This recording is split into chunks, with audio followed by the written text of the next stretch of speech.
रोहित की दीदी समीक्षा की शादी अर्पित से हुई थी।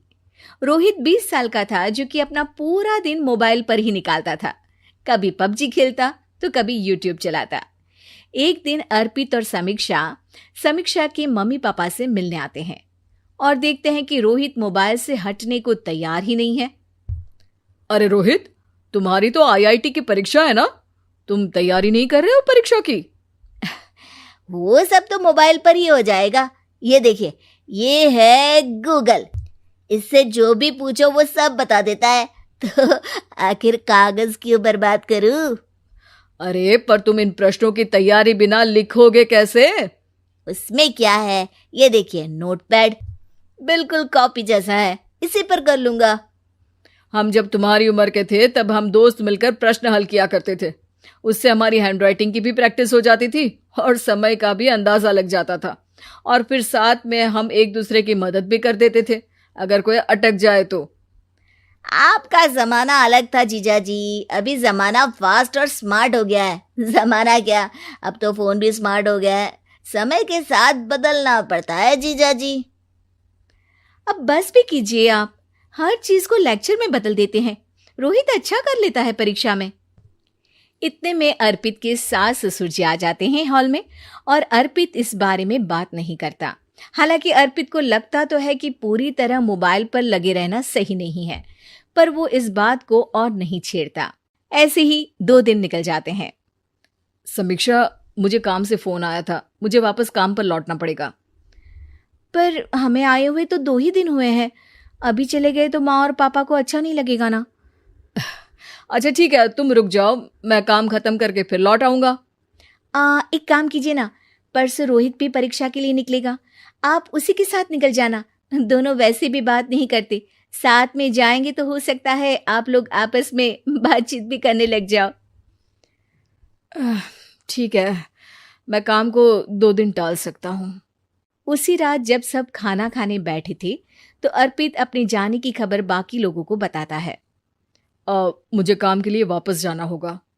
अरे बेटा, पर अभी तो तुम आए हो, इतनी जल्दी चले जाओगे?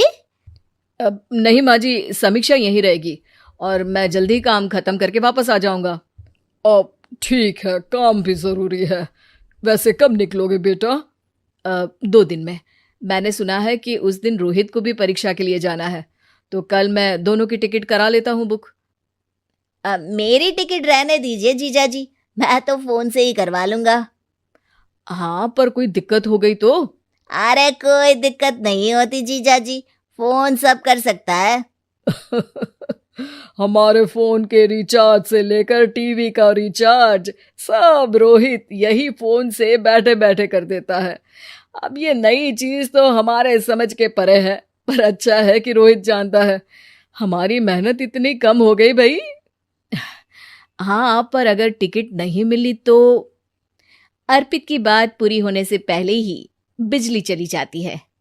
अरे ये क्या हो गया, आपने बिजली का बिल भर तो दिया था ना? अरे नहीं, मैं तो भूल गया था। अरे टेंशन मत लो माँ। देखा जीजा जी, आप बिजली का बिल भी भर सकते हो, समय बदल गया है। एक बार फिर अर्पित इस बात पर बहस नहीं करता। अगले दिन जाकर अपनी टिकट करवाता है और पैकिंग कर रहा होता है जब शाम को अचानक से रोहित के चिल्लाने की आवाज आती है। नहीं, प्लीज प्लीज हो जा, ऐसा मत कर यार, प्लीज हो जा। अरे क्या हो गया रोहित? दीदी, सर्वर हैंग हो गया, मेरी टिकट नहीं हो पाई दीदी। क्या मतलब टिकट नहीं हो पाई? इतने में वहां रोहित के मम्मी और पापा भी आ जाते हैं। अरे क्या हो गया? माँ, मेरा टिकट नहीं हो पाया, सर्वर डाउन हो गया। अरे पर तूने तो बोला था कि हो जाएगा। हो जाता है, पर अब क्या करूं, ये क्या हो गया? अब कल की तो कोई बस भी नहीं है, ना ही अब टिकट मिलेगी ट्रेन की कल के लिए। मुझे तो कोई रास्ता नहीं दिख रहा। अब फिर लगता है मेरा ये साल बर्बाद हो जाएगा। घर पर एकदम से दुख का माहौल छा जाता है और सब रोहित को डांटते हैं, पर इतने में अर्पित वहां आ जाता है। आप सब रोहित को क्यों डांट रहे हैं? आपने ही तो उसे बढ़ावा दिया था ना। लेकिन इसकी लापरवाही के कारण इसकी परीक्षा छूट जाएगी। इसने तो हमसे कहा था कि टिकट हो जाएंगे। हे भगवान, अब क्या होगा? चिंता करने की कोई बात नहीं है। मैंने एक एक्स्ट्रा टिकट करवा ली थी। मैं समझता हूं कि मोबाइल हमारा ही काम आसान करने के लिए है, पर उस पर ही पूरी तरह से निर्भर होना तो गलत बात है ना।